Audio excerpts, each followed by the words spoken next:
Porn narrows desire by training it to require speed, certainty, and control.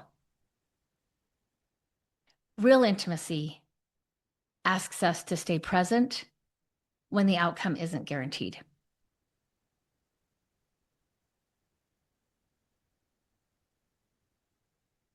Which is why healing isn't about perfection, isn't about perfect restraint, better rules, or better filters. Healing and recovery actually require building capacity. Capacity to tolerate longing. Capacity to stay present in uncertainty.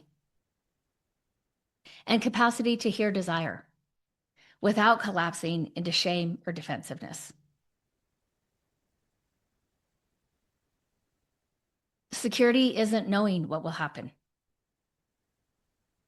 That's predictability. If predictability happens within security, then that's fine. We're more likely to predict when we're in conflict that this is going to resolve, that repair will happen, and we're more likely to focus on regulating ourselves so that we can make a repair, receive a repair, or whatever needs to happen for the relationship to return after conflict.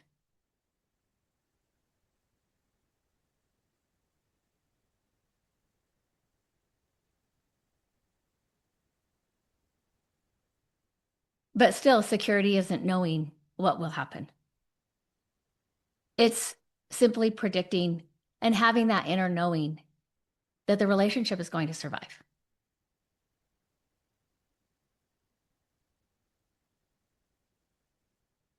As we wrap this up, I want to do a couple of things.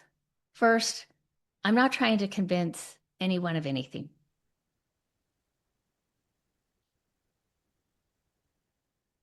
But for those of you who know that your problematic porn use is a problem and that it impacts your partner, I'm simply trying to name what many people have been feeling, often without language, for a very long time.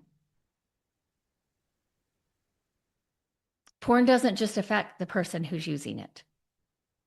It shapes relationships, it shapes nervous systems, and it shapes our capacity to be present, available, and how safe it feels to bring your full self into connection.